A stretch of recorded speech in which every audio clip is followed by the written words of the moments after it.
Welcome back student on our YouTube channel. Today we will going to do the chapter The Fall of Troy part 1. Okay आज हम लोग पढ़ेंगे fall of Troy का part 1. ठीक है. Fall of Troy मतलब क्या?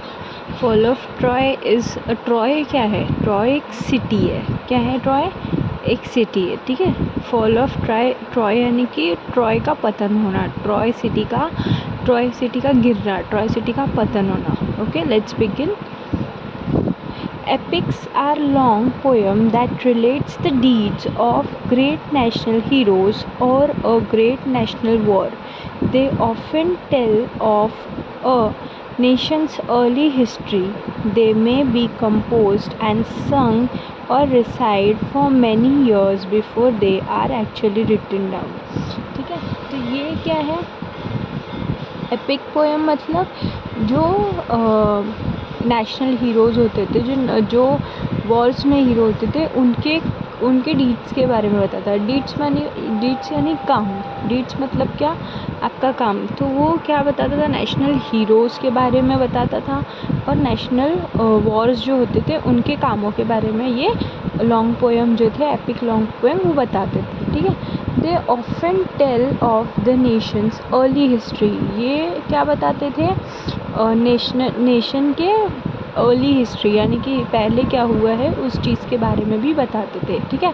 दे may be composed और संग और recite for many years before they are actually written down. इसको लिखने के पहले ही ये क्या हो जाता था? इसको गा दिया जाता था या कंपोस्ट कर दिया जाता था या गा दिया जाता था. ठीक है. मतलब बाहर आने के पहले, लिखने के पहले ही वो चीज़ क्या हो जाती थी? पहले बाहर आ जाती थी. ठीक है. The two famous Sanskrit epic are the Ramayana and the Mahabharata, and the two great epics of European literature written in ancient Greek are the Iliad and Odyssey. ठीक है. जैसे ये संस्कृत एपिक में रामायण और महाभारत है, वैसे ही यूरोपियन लिटरेचर में लिलाड और ओडिसी है. ठीक है. Just as in Indian literature, we go back to stories from the Ramayana and the Mahabharata. So in the literature of Western countries, they go back to the Iliad and the Odyssey. Just as children all over India know the name of the story of Ram and Sita, Yudhishthir and Arjun and Draupadi, so children in Western country knows the name of Hector, Odysseus, Anacreon, Helen of Troy, the most beautiful woman in the world, because of whom the Greek and Trojans fought for 10 long years. ठीक है. तो जैसे यहाँ पे बताया जा रहा है, जैसे इंडियन लिटरेचर में रामायण और महाभारत जाने जाते हैं, वैसे ही वेस्टर्न कंट्रीज़ में लिलाड और ओडिसी जाने जाते हैं. ठीक है. वैसे ही जो इंडियन बच्चे हैं, यानी कि जो इंडिया के बच्चे हैं, उन लोगों को राम सीता के बारे में पता है, युधिष्ठिर के बारे में पता है, अर्जुना के बारे में पता है, यानी कि अर्जुन के बारे में पता है, और द्रौपदी के बारे में पता है. वैसे ही वेस्टर्न कंट्रीज़ के अगर बच्चों के पास जाएंगे तो वेस्टर्न कंट्रीज़ के बच्चों को भी हेक्टर पता है, ओडिसिस पता है, एक्लिन्स पता है, हेलेन ऑफ ट्रॉय पता है. ठीक है. Helen of Troy, the most beautiful women, जिसके लिए ये वॉर हुई थी, ये जंग जो है वो लड़ी गई थी. किसके बीच में? ग्रीक और ट्रोजान्स के बीच में. कितने साल चली थी? 10 साल ये झगड़ा, 10 साल ये वॉर जो है वो चला था. ठीक है. Nobody knows for certain who the author of this early epic is. ठीक है. बट किसी को मालूम नहीं कि ऑथर के एपिक कौन है, यानी कि ऑथर कौन है इस एपिक का. सॉरी, मैं गलत बोली.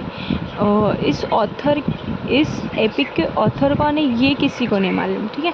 It is the thought that they arose and develop with a nation itself and were handed down from singer to singer till perhaps one great poet gave them their final form. ठीक है. तो ये क्या होता था, ये चीज़ कैसे develop होती थी नेशन में, क्योंकि जब वो जो एपिक लॉन्ग पोएम होते थे ना, वो सिंगर टू सिंगर जाते थे और जो सबसे बेस्ट पोएट होता था वो फाइनल फॉर्म इसका डिसाइड करता था, ठीक है, किसके, एपिक लॉन्ग पोएम्स के। It is believe that the Iliad and the Odyssey were composed and recited by the blind poet named Homer, ठीक है। ये जो दो चीज़ है, जैसे इंडिया में मैंने बताया कि महाभारत और रामायण है, वैसे ही वेस्टर्न कंट्री में ये दो चीज़ थी, वो थी लिलाड और ओडिसीज, ठीक है, सॉरी इलाड और ओडिसीज, ठीक है। उसको किसने कंपोज किया, ऐसे बोला जाता है कि वो कोई अंधा पोएट था, यानी कि ब्लाइंड पोएट था, उसका नाम क्या था, होमर, ठीक है। Who believe about 900 BCE and who wandered from one Greek city or village to another singing his poems to all who would receive him in their homes and give him a hospitality. This wandering singer has been honored through the ages, not only in Greece but in all Europe, as the father of European poetry, ठीक है। तो इसमें ये बोला जा रहा है कि ग्रीक सिटी और विलेज में जो पोएम्स गाया जाता था वो यही नहीं कि घर घर तक पहुंचता था या उसको हम अच्छे से, ये एक अलग पोएट जो होते थे, अलग सिंगर जो होते थे, वो इस चीज़ को भी इंटरेस्ट लेके इस चीज़ का क्या करते थे, सम्मान करते थे, ऑनर करते थे, और ये एजेस तक चलता था, ठीक है। Not only in Greece but in all Europe, और यही चीज़ ग्रीस में ही नहीं, यूरोप में भी ये चीज़ चलती थी, ठीक है। As the father of European poetry, इनको क्या बोला गया है, father of European poetry. The Iliad is the story of Ilium or Troy, a rich trading city in Asia Minor near the Narrow Sea. That trading city in Asia Minor near the Narrow Sea that leads from the Aegean to the Black Sea. It was well situated both for commerce and agriculture, ठीक है। लिलाद एक story है जो किस चीज़ को define करता है कि ये एक एशिया का माइनर सिटी है जो ट्रेडिंग किसके लिए काम करता था, किसके लिए रिच था, ट्रेडिंग के लिए ये रिच था, ठीक है। और ये कहाँ पे था, सी के पास में था। वो कौन सी सी थी, ब्लैक सी के पास में था। It was all well situated both for commerce and agriculture, किस चीज़ के लिए सिचुएटेड था, कॉमर्स और एग्रीकल्चर के लिए, ठीक है। In front of the city was the sea over which sailed the ship, ठीक है। वो सिटी के सामने थी जहाँ पे शिप क्या होती थी, वो सी में चलती थी, ठीक है। Of Troy carrying goods and grain. At the back rose the high peak of mountain Ida, from which flowed many rivers and streams, ठीक है। वो क्या चीज़ कैरी करता था, वो एक बहुत बड़ा माउंटेन था जिससे क्या होती थी, बहुत सारे रिवर्स और बहुत सारे स्ट्रीम के रास्ते भी खुलते थे, ठीक है। The valley among the hills were wells watered and fertile with corn growing in fertile field and cattle feeding on the rich grass of the meadow, while sheep fed on the slope of the hill, ठीक है। तो ये वहाँ पे क्या होते थे, fertile field थी, जो फील्ड थी वो कैसी थी, फर्टाइल थी, वहाँ पे घास उगते थे, तो शिप क्या होते थे, वहाँ पे चरने आते थे, ठीक है। वो स्लोपी और हिली एरिया था, ठीक है। Round the city the Trojans had build a strong wall so that no enemy would attack them from the sea, ठीक है। तो वहाँ के जो ट्रोजान्स थे उन लोगों ने क्या किया था, एक बड़ी सी वॉल खड़ी कर दी थी जो सी के थ्रू से कोई उन लोगों पे कोई भी दुश्मन जो है वो अटैक ना कर पाए, ठीक है। The wall was so broad that people would stand and sit and walk on it. ठीक है, वो वॉल जो था वो इतना ब्रॉड था कि लोग उस पर चल सकते थे, उस पर बैठ सकते थे. ठीक है. The great gates stood open and people would go to the seashore outside and come in and as they pleased. So, but in time of war, the gates would be closed, and then the city was like a strong fortress, quite safe from all attackers.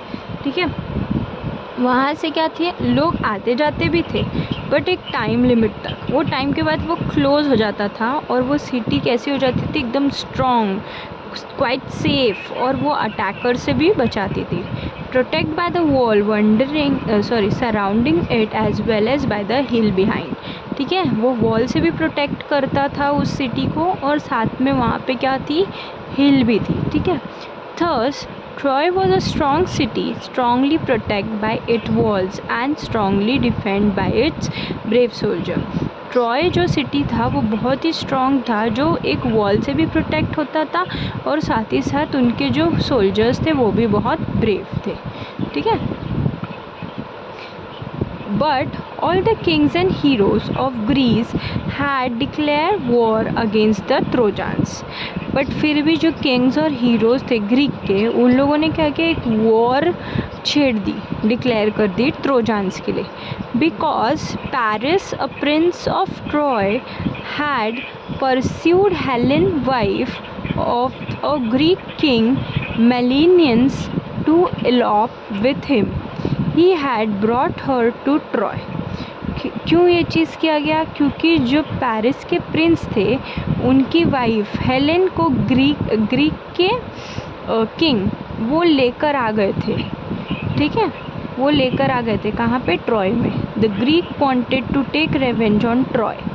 उनको क्या लेना था, Greek वालों को Troy पे बदला लेना था. ठीक है. For the wrong done to Menelaus, जो उन लोगों ने गलत किया था मेलेनियस के साथ, उस चीज़ का बदला इनको लेना था. They sail to the Troy and laid siege to the city.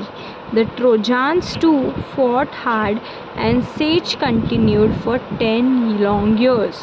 ठीक है, दोनों के बीच में लड़ाई हुई, दोनों ही सिटी में झगड़े हुए और वो लोगों ने उस चीज़ को कंटिन्यू कितने साल तक रखा, 10 साल तक इस चीज़ को कंटिन्यू रखा. ठीक है. The fight went on daily but the siege did not end. रोज़ झगड़े होते थे बट वो चीज़ का डिक्लेरेशन, वो चीज़ कभी ख़त्म ही नहीं हुई. On the one hand, the Greek would not take the city, and on the other hand, the Trojans would not force them to sail. ठीक है. एक तरफ क्या होता था कि ट्रोजान्स जो थे वो जाने के लिए तैयार नहीं थे और एक तरफ ग्रीक जो थी वो पीछे हटने के लिए तैयार नहीं थे. ठीक है, मतलब दोनों की तरफ से वह सेम था. Every day the Trojans come out of their gates and the Greek came off their tents and fighting went on. हर दिन क्या होता था, ट्रोजान्स अपने गेट से बाहर आते थे, ग्रीक्स जो थे वो अपने टेंट्स के बाहर आते थे, शिप्स के बाहर आते थे और वो फाइट जो है वो चलती रहती थी. ठीक है. Sometimes there were great battle between the two armies. कभी कभी क्या हो जाता था, वो झगड़ा बहुत ज़्यादा बढ़ जाता था. ठीक है. Sometimes there were single fights between two great heroes. कभी कभी क्या होता था, एक ही लोग लड़ रहे, दो हीरो लड़ रहे. Sometimes the Trojans had a better of it and sometimes the Greek, but still the fighting went on. कभी कभी वो लोग सही भी रहते थे but still वो ग्रीक भी कभी कभी सही रहते थे, लेकिन कभी कभी क्या होता था, वो झगड़ा फिर भी चल रहा है. The great heroes on both the sides were killed in the course of war. But जो हीरो थे, ग्रेट हीरोज़, वो क्या हो गए थे, इस वॉर के चक्कर में दोनों मारे गए थे, दोनों तरफ के heroes. After leading the defense of his city for 9 years, the brave Hector was at last killed by the Achaeans, whom none could resist. ये जो मेन हीरोज़ थे वो मरने के बाद हेक्टर, एक तरफ से हेक्टर और एक्लिन्स, ये दोनों जब लास्टली किल हो गए तो वो क्या हो गया, सारी चीज़ें रेजिस्ट हो गई। But Achilles himself was killed later on by a poison arrow that entered, ठीक है, उसको वो अपने इससे नहीं मरा था, उससे क्या हुआ था, पॉइजन एरो जो था वो उसके हील में लगा था, ठीक है। The only part of his body where he could be wounded. Still later Paris himself was killed also by a poison arrow. The Trojans were tired of being shut up in their country, and the Greeks were longing to see their homes again. But still the fighting went on. ठीक है, ट्रोजान्स क्या थे, थक गए थे वो सारी चीज़ों से, बट ग्रीक्स क्या थे, वो चीज़ पे लड़ रहे थे और फाइटिंग जो थी वो चलती रही, ठीक है। तो ये रहा आपका फर्स्ट पार्ट। आई होप आप लोगों को समझ में आया होगा। बहुत ही अच्छा चैप्टर है, बहुत ही अच्छी स्टोरी है, ये हिस्टोरिकल स्टोरी है।